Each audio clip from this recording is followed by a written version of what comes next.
Pat McAfee given an 8-figure contract despite layoffs. ESPN cuts. ESPN signing Pat McAfee to a huge contract while laying off a bunch of employees has predictably not gone over well with, company employees. McAfee is set to join the network on a contract that will pay him more than 8 figures per year. That talented or lucky? While that's occurring, ESPN is about to execute a second round of layoffs to comply with Disney Chief Executive Officer Bob Iger's demand to slash 7,000 jobs worldwide and $5.5 billion in cost. Among the early names emerging from this second round of cuts, Barry Blinn, Vice President of Sports Research. There's also resentment toward parent Disney, which owns 80% of ESPN. Some ESPN employees believe they're being forced to pay for strategic mistakes made by ex-Disney CEO Bob Chapek's 3,000 miles away in Burbank. Reaction from former ESPN employees now. Too soon was the reaction I got from a few friends. Some that were let go are still working there until June.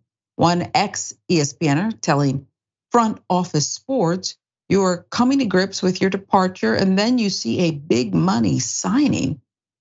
It's not anti-McAfee, it's your ex getting engaged a month after the breakup."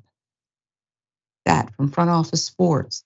Howie Schwab, the famed sports researcher who hosted Stump the Schwab on ESPN, hears from old colleagues that they are closely watching the growing salary gap between on-air stars like McAfee, Troy Aikman, paid $18 million a year. Joe Buck, $15 million a year. Stephen A. Smith, $15 million a year. And the rest of the company. There are some people who are upset. The timing of it is curious. They're paying Aikman, Buck, Stephen A., and McAfee. And then you're going to lay people off? It's kind of weird. Jamel Hill recalled how hard it was to say goodbye to friends and colleagues like Jane McManus in 2017. Hill noted that ESPN's layoffs hit behind the scenes workers much harder than better paid on-air talents. In most cases, they're going to be fine because they have contracts. They have the ability to maybe secure other high-paying jobs. The impact's very different. It's the audio folks and producers, the people who work behind the scenes who are the most impacted because they don't have a cushion. They don't have, in a lot of cases, a soft landing, she said. America's about free commerce, Jordan, right? I mean, you stand out in a crowd. This isn't a communist country. And yet, hey, this is what we're doing. 18 million, Troy Aikman's getting 2. Okay.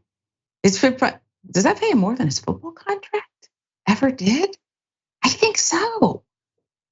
And I don't know that he says that much. And he doesn't even work the whole year round, Jordan. Yeah, I mean, it's a good gig if you can get it.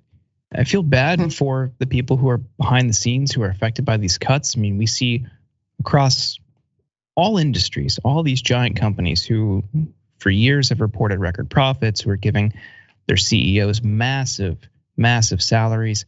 All of their shareholders are getting dividends and are seeing rounds of stock buybacks. All of these workers who fuel these profits are then hung out to dry. You see it time and time again. All these different companies across all these different industries. It's just the same maneuver. They load up their CEO pay, they give all these executives bonuses, and the shareholders get rich. Workers get hung out to dry. It really underscores the importance of all these workers unionizing. But these same companies will try to crush those unions. So right now, all of these studios, everyone who watches and enjoys, including Disney content, all of these writers are on strike because they just want a fair contract. They want a contract and they want residuals that reflect modern entertainment consumption.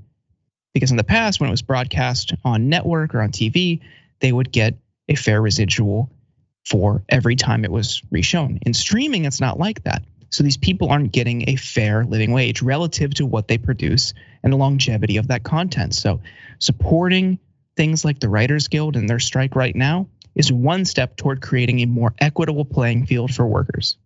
And let's talk about how we got here, okay? Streaming came along and they are printing money on one side. And when the other side said, could I get just a little sprinkling of something? No.